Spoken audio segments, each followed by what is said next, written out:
¿Qué tal, amigazos? ¿Cómo están? Espero que se encuentren súper bien. Volvemos con resolución de circuitos eléctricos, sin duda uno de mis temas favoritos, y en esta ocasión vamos a determinar la lectura del voltímetro entre el punto A y el punto B. ¿Qué les parece? Y para ello utilizaremos la ley de Ohm, que ya la hemos estudiado en videos anteriores. Con todo, les dejo una lista de reproducción para que puedan practicar y repasar. Entonces vamos con el análisis, que es la parte más importante.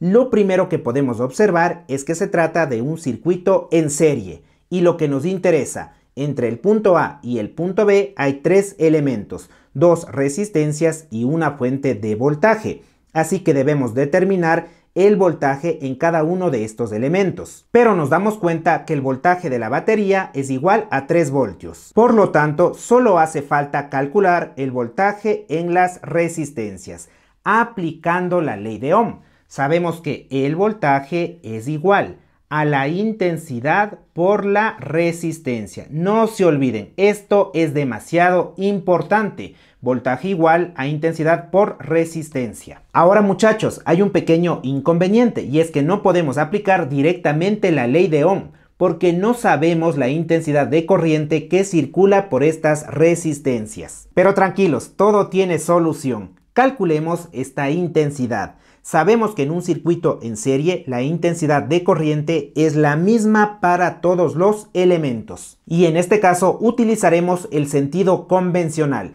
¿Qué significa? Que la intensidad de corriente nace o sale del polo positivo e ingresa al polo negativo de la fuente. Sin embargo, hay que recordar que el sentido real es el contrario, del polo negativo hacia el polo positivo.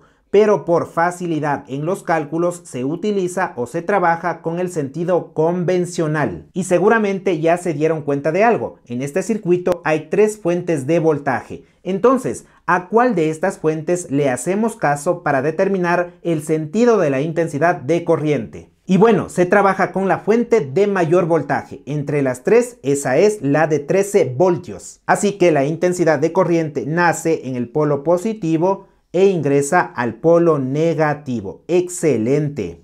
Y listo, luego de este primer análisis calculemos la intensidad de corriente. Despejando de la ley de Ohm, la intensidad es igual al voltaje sobre la resistencia. Pero como la intensidad de corriente es la misma en todo el circuito, trabajaremos con el voltaje total y la resistencia total o equivalente. Y continuamos. Intensidad es igual. Este circuito tiene tres fuentes de voltaje y para calcular el voltaje total hay que analizar la polaridad de las fuentes. El polo positivo de la fuente de 13 voltios se conecta al polo negativo de la fuente de 3 voltios. Cuando la conexión es entre polos diferentes, las fuentes de voltaje se suman. Caso contrario, las fuentes de voltaje se restan.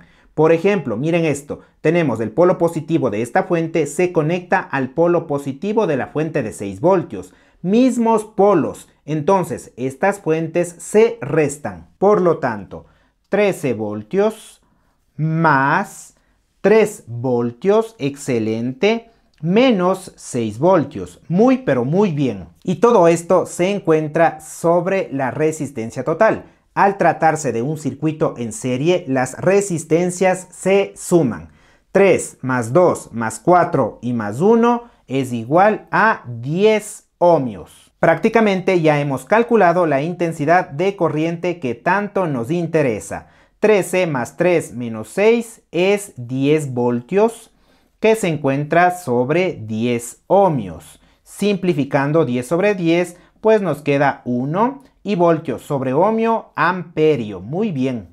Lo que significa que en todo el circuito y sobre todo en la resistencia de 2 ohmios y de 4 ohmios circula una intensidad de corriente equivalente a 1 amperio. Con esto ya podemos calcular el voltaje en estas dos resistencias. Y para el voltaje en la resistencia de 2 ohmios multiplicamos la intensidad de corriente, que es 1 amperio, por el valor de la resistencia 2 ohmios.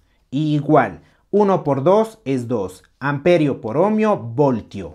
Y para el voltaje en la resistencia de 4 ohmios utilizamos la misma intensidad de corriente que multiplica al valor de la resistencia 4 ohmios. Calculemos, 1 por 4, 4, amperio por ohmio, voltio. Y hemos cumplido el objetivo que nos planteamos inicialmente, determinar el voltaje en estos tres elementos, 2 voltios, 3 voltios y 4 voltios. Ahora la parte final, calcular el voltaje entre el punto A y el punto B. Para ello debemos analizar la polaridad de estos elementos en base al sentido de la intensidad de corriente. Pongan mucha atención, la intensidad de corriente circula e ingresa a esta resistencia por este extremo y sale por el otro extremo. Entonces, por donde ingresa es el polo positivo, por donde sale el negativo. Sucede lo mismo con esta resistencia. Ingresa positivo, sale negativo. Es por eso que los voltajes de estas resistencias se suman. Negativo conectado con positivo. Sumamos 2 voltios más 4 voltios. Pero ¿qué sucede con la fuente de voltaje? Miren la conexión, negativo, negativo, mismos polos, positivo, positivo, mismos polos. Entonces restamos, menos 3 voltios. En conclusión, el voltaje entre el punto A y el punto B, o la medición que nos da el voltímetro, es igual a 3 voltios, amigazos. ¿Sí o no? 2 más 4 menos 3, 3 voltios. Y bien, amigazos, ¿qué les pareció? Un problema muy pero muy interesante. Y como siempre, hagamos la simulación correspondiente utilizando Proteus. Muy bien, futuros ingenieros, la simulación nos permite comprobar los resultados obtenidos. Y en esta ocasión trabajaremos con el software Proteus, que ya lo hemos usado en diferentes circuitos. Y la explicación de cómo realizar las conexiones la pueden encontrar en el canal. Entonces ya hemos conectado el amperímetro y el voltímetro. Recordemos que el amperímetro se conecta en serie con los elementos, en cambio el voltímetro se conecta en paralelo. Según los cálculos, el amperímetro nos debe dar una medida de 1 amperio y el voltímetro 3 voltios. Veamos qué sucede. Corremos el programa. Y listo, podemos verificar que por el circuito circula una intensidad de corriente de 1 amperio. Y entre el punto A y el punto B, donde tenemos la resistencia de 2 ohmios, la resistencia de 4 ohmios y la batería de 3 voltios, existe una diferencia de potencial de 3 voltios. Entonces, mis amigazos, por el día de hoy hemos terminado. Bueno, continuaremos practicando, repasando, estudiando, sobre todo resolviendo más circuitos eléctricos. Y si la clase te pareció interesante, no olvides comentar, dejar tu gran like y sobre todo compartir. Y en el caso de que tengan alguna duda, también pueden dejarlo en los comentarios. Sin más, cuídense mucho y amor y paz.